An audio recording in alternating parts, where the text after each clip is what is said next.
Puji Tuhan, jumpa lagi bersama program Kita Diberkati. Haleluya, haleluya. Nah, saudara yang saya kasih dalam Tuhan, hari ini saya menyampaikan renungan singkat buat kita sekalian berjudul kedendaman. Haleluya. Kejadian pasal 27 ayat 41 sampai 45 dan Imamat 19 ayat 17 dan Ulangan 32 ayat 35 sampai 36. Maka di sana akan ada cerita-cerita soal kedendaman dan ini sangat berbahaya di dalam pertumbuhan setiap anak Tuhan dan orang percaya, saudara. Nah, saudara yang saya kasih dalam Tuhan, jadi kesimpulannya mengapa tidak boleh dendam? Haleluya. Yang pertama, karena dendam membuat seorang itu merencanakan yang jahat. Ya, kita akan baca di dalam Kejadian 4 ayat 6 dan 7. Di sana peristiwa Kain dan Habel. Ya, dua-dua mempersembahkan korban kepada Allah, yang diindahkan itu hanya si Habel persembahannya. Dan akhirnya Kain dendam dan dia merencanakan yang jahat. Dan pendek cerita, Kain membawa Habel ke padang atau ke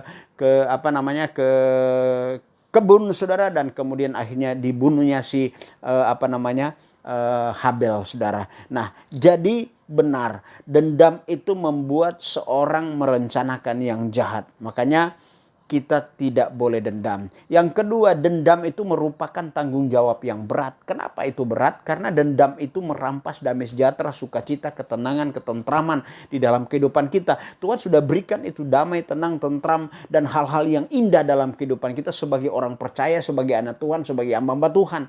Ya, tapi kalau masih ada dendam, ini dirampas ya semua itu. Makanya ini tanggung jawab yang berat dalam kehidupan kita. Ya, itu bisa dibaca dalam Kejadian 50 ayat 15 dan 16. Dan kemudian ya, dendam itu akan membuat hubungan hubungan seseorang dengan Tuhan. Jadi dendam itu menghambat ya hubungan kita dengan Tuhan. Makanya tidak boleh dendam. Itu kita bisa baca dalam Mazmur 6 ayat 7 dan 8. Nah, dan dendam itu juga akan menuntun orang pada kegagalan, bukan pada kesuksesan. Ingat, ya, kalau orang ini masih suka mendendam, saudara, dia itu bukan dituntun menuju kepada kesuksesan, keberhasilan apa yang dia kerjakan, tapi justru di sana kegagalan yang akan dialami dalam kehidupannya. Nah, saudara yang saya kasih dalam Tuhan, nah, bagaimana cara kita menghadapi kedendaman? Yang pertama, sadarilah bahwa saya tidak punya hak untuk dendam.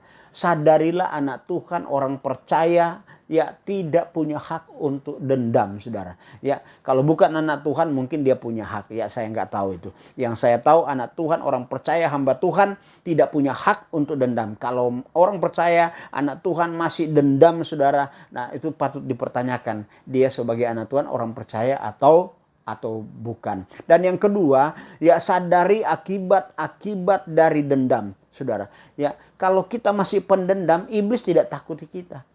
Beberapa waktu yang lalu saya menyampaikan renungan bahwa orang percaya, anak Tuhan itu ditakuti setan. Ya, mungkin sudah bertanya, kenapa ada tema seperti itu? Karena ada banyak orang percaya yang saya coaching masih takut sama setan.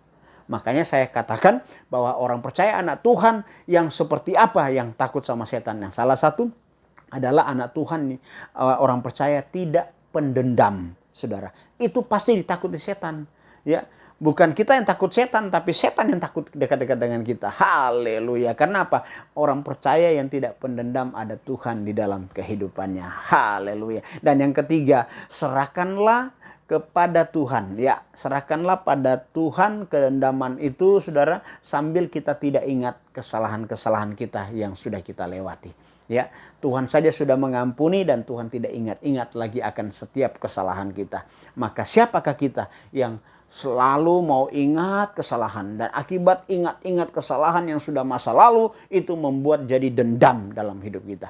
Maka dari itu sadarilah, ya, supaya kita tidak mengingat-ingat lagi masa yang lalu. Dan yang terakhir, yang keempat, lawanlah setiap kedendaman dengan kasih. Tuhan ajarkan kita harus saling mengasihi, tolong menolong satu dengan yang lain, bantu membantu, doa mendoakan, saudara. Jadi bukan kita dendam.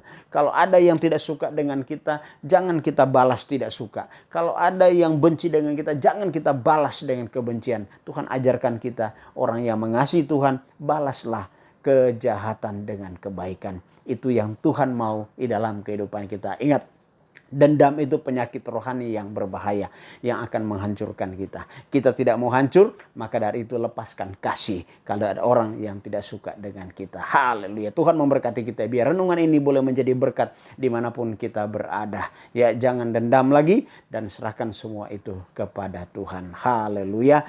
Tuhan memberkati kita, dan saya berdoa yang lemah Tuhan kuatkan, yang berbeban berat Tuhan berikan kelegaan, yang berdosa Tuhan ampuni, dan yang sakit Tuhan sembuhkan dalam nama Tuhan Yesus Kristus. Haleluya. Saudara, puji Tuhan. Tuhan memberkati kita. Jumpa lagi dalam program Kita Diberkati. Kalau ada yang belum like dan subscribe, tolong like dan subscribe dan share juga, biar banyak orang diberkati oleh firman Tuhan ini. Haleluya. Tuhan berkati kita. Haleluya. Amin.